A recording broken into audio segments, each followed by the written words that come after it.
Well, you mentioned Syrian refugees there. This is another thing that you've been tweeting about in the last few days, particularly after the Paris attacks. None of the arbiters of the Paris attacks are Syrian refugees. None of them are refugees at all. 3 of them were born in Paris. 3 of them are from Brussels. Why do you continue to perpetuate this idea that refugees have anything to do with the attacks? I don't perpetuate the idea. The point I'm making is that ISIS is very active in Syria. ISIS controls Syrian towns.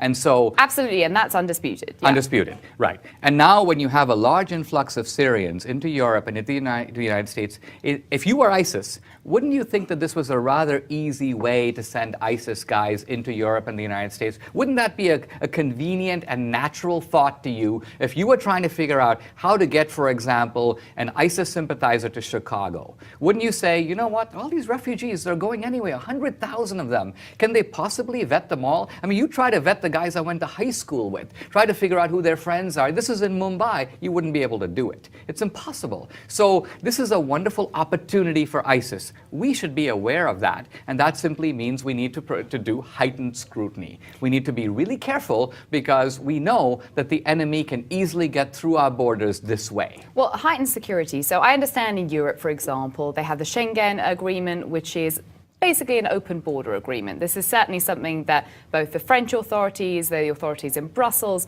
are going to be looking at a lot closely. They have said so in the last few days as well, since the attacks, that they're going to be looking at intelligence sharing a little bit more. That all makes sense.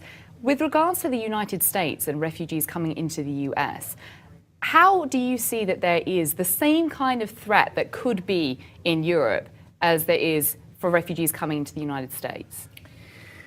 See, I think when I look at the reaction to the Paris attacks, I'm not so much scared by ISIS as I am scared by the rather serene, almost whimsical, almost annoyed and indifferent tone of Obama.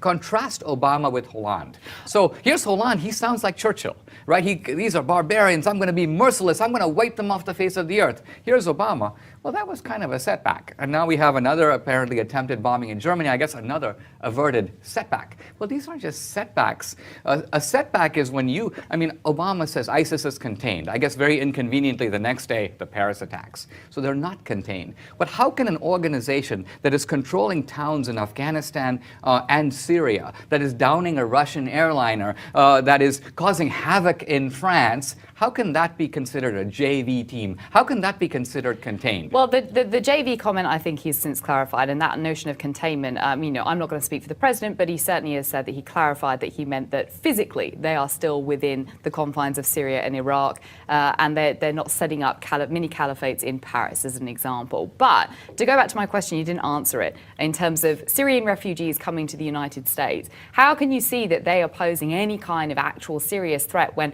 there have been no crimes committed by refugees? Germany put out a report that Germany, that has taken over 100,000 refugees, has said that their crime level hasn't increased once since they, not even by 1 percentage point, since they introduced and allowed refugees into their country.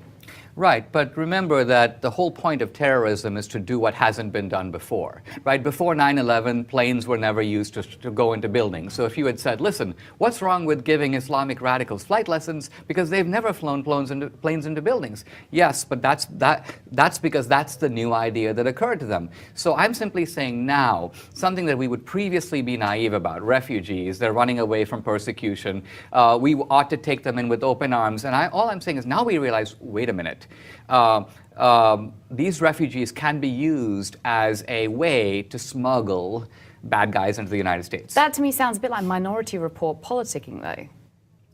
Well, I think to me it sounds exactly like reading common sense into the headlines.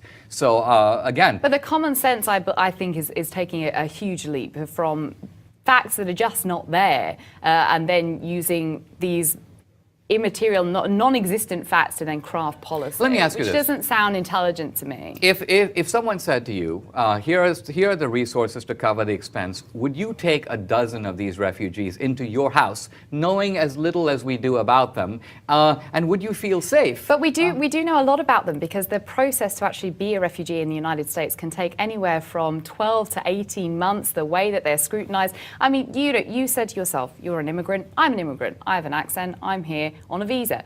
The process for me to get any kind of visa is ridiculously inordinate, and I'm somebody who has, presence online, in But we're not talking newspapers, about all about this. that. No, I know, but We're talking you're about- saying about you're saying how can you verify that this person, 12 people, if 12 Syrians were to come into your house, how do you know that they're not anything dubious or criminal? Because the investigation and the background check that the Department of Homeland Security currently requires is around 18 months long. But the refugee process tends to circumvent those things. We're talking about It doesn't taking. circumvent We're those talking things. about taking 100,000 people in a relatively short time. When you're talking about No one's taking 100,000. The president had mentioned 10,000. Well, no, 10,000 maybe immediately, but the numbers that have been talked about are much, much larger than that. Europe is taking a lot, and we're taking a lot. Look, the French are now saying we need to reassess the process. We just need to look at it harder. I'm very pro-immigrant. I'm an immigrant, and my politics. Are you pro-immigrant? Of course I am. My politics come out of that. This country was built by immigrants,